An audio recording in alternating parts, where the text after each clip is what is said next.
안녕하세요. 홍연박 부동산 TV의 홍성풍 소장입니다.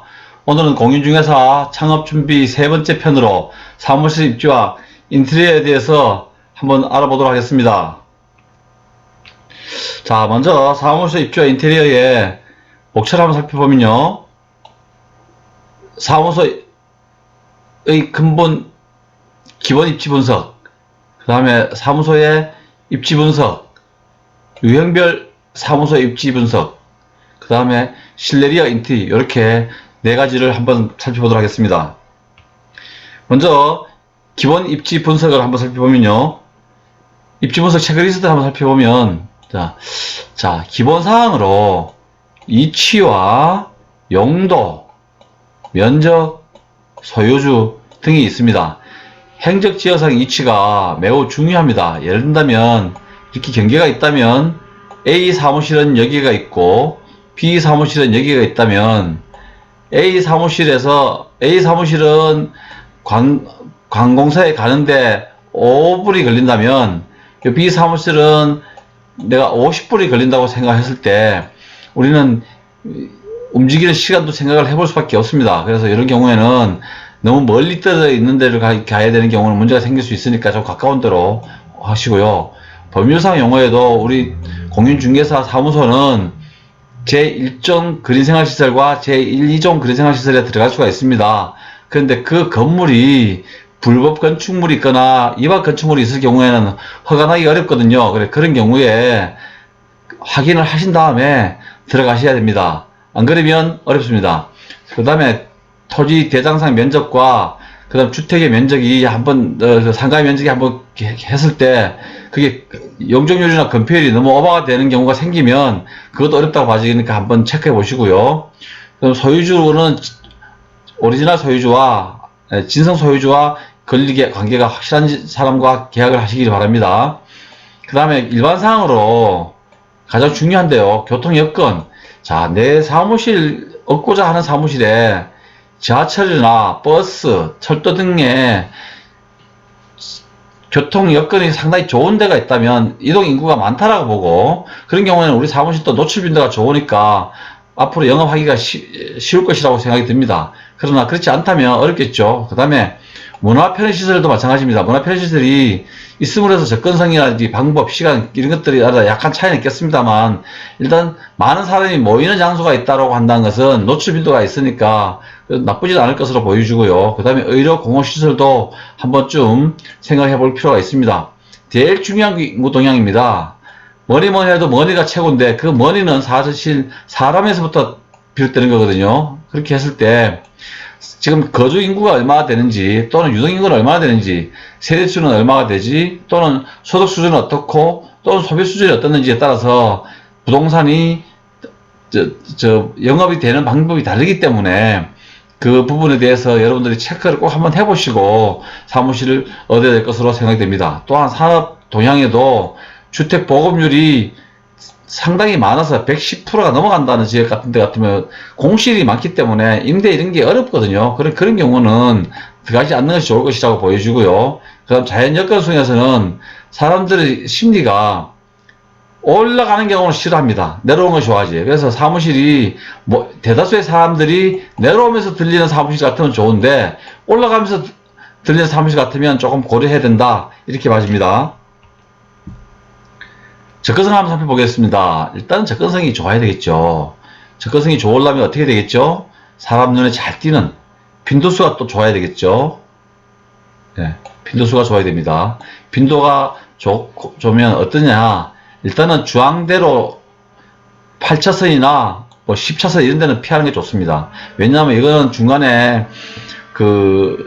주황 분리대가 있기 때문에 차가 돌려서 오기가 힘들고요. 또 큰 대로변에는 주차하기가 용이하지 않기 때문에 손님들이 많이 꺼려합니다. 그래서 이런 데는 피하는 게 좋고, 또 하나 6m 이하의 도로는 피하는 게 좋습니다. 6m 이하의 도로에는 차가 통행하는 데 상당히 불편하기 때문에 손님들이 잘 들어오지 않습니다. 그래서 그런 도로도 한 몫을 하니까 한번 챙겨보시고요.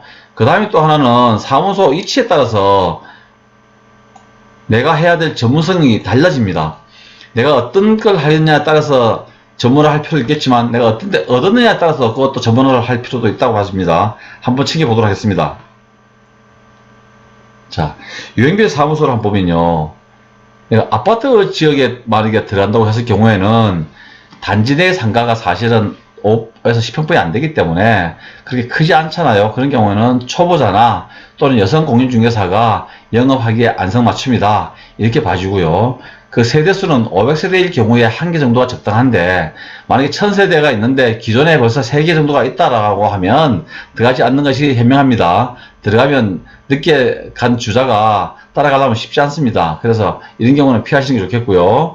500세대에 한 개 정도로 계산해서 플러스 마이너스 한 개 정도는 괜찮다고 보고 보시고요. 두 번째는 단독주택 지역입니다. 단독주택 지역은 배우지 상가 15평 내외가 가장 적당하다고 봐지고요.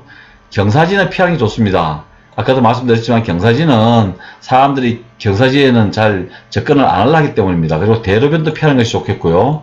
주택 규모는 아주 큰 고급스러운 주택이 있는 지역은 또 하나의 피하기 좋습니다.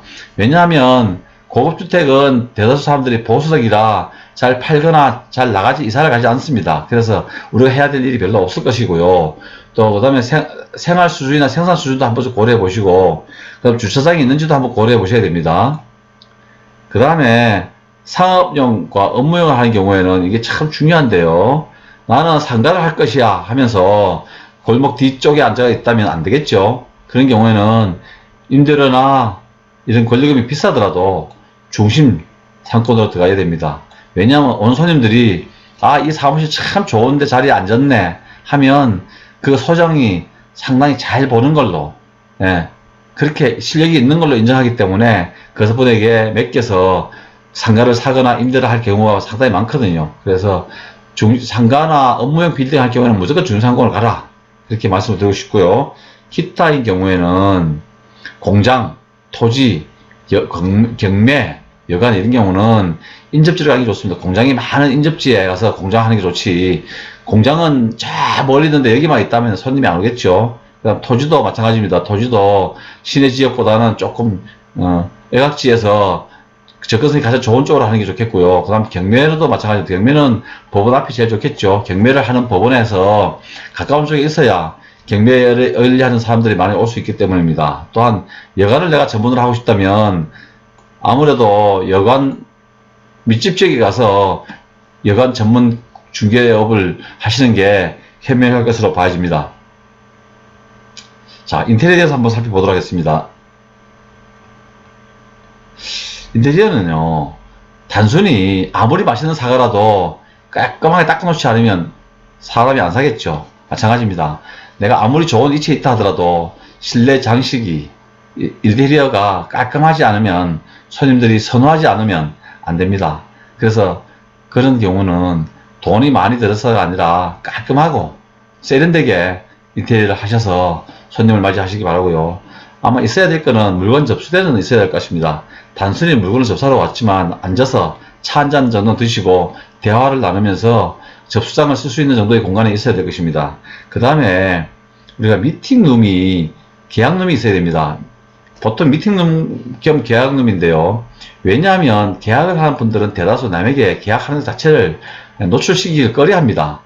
노출시키기 꺼려하기 때문에 우리가 계약이나 미팅룸이 꼭 있어야 됩니다. 그 다음에 아무래도 이 부분은 밀폐된 공간이 좀 나을 것입니다. 그 다음에 우리 공인중개사들은 또 자료 보관 의무가 있습니다. 계약서는 5년이고요. 중개사무를 하기 설명서는 3년입니다. 이것들을 보관하려면 자료실이 필리프로하고 자료실이 노출되지 않아야 됩니다. 그렇게 하면 자료실을 만들어야 되고 또는 비품실을 만들어야 됩니다. 그 다음에 업무용 책상 배치를 어떻게 할 거냐도 중요합니다. 손님이 들어왔을 때 그 손님을 제일 먼저 누가 볼 것이고 누가 손님 안내를 할 것인지 그런 경우가 책상의 배치와 관련되어 있습니다. 그래서 대표자는 어디에 앉을 것이며 소속은 어디에 앉고 기타 중개보조원이나 또 사무원은 어디에 앉을 것인지를 사전에 들어온 출구로부터 분배를 하셔서 준비한 다음에 하는 게 좋을 것입니다. 그 다음에 의자는요 편한 게 좋습니다. 편한 게 영상룸도 마찬가지입니다. 의자는 편해서 그런 게 우리가 종료주사들이 대체적으로 앉아서 하는 직업이라서 편하지 않으면 허리도 아프고 다리도 아프게 되거든요. 그래서 오래 뭐 앉아 있으면 업무력이 떨어집니다. 그래서 의자는 편한 걸로 사시고, 영상놈은 요즘은 브리핑을 뭐다 모니터로 하는 경우가 많거든요. 그래서 모니터를 달아놓고 별도의 방을 못 만들면 룸을 TV라도 설치를 하셔서 브리핑을 할 수 있도록 하는 게 좋겠습니다. 그 다음에 책상은 손님이 앉았을 때, 의자에 앉았을 때 내 무릎보다 더 높이 올라오는 걸로 해야 혹시 치마나 짧은 바지를 입고 오시는 손님들이 불편하지 않는 거거든요. 그래서 그런 부분도 우리가 한번 좀 숙지해야 될 그런 품목이다, 이렇게 생각이 듭니다. 여러분, 오늘 간단하게 보셨지만 어떠셨나요?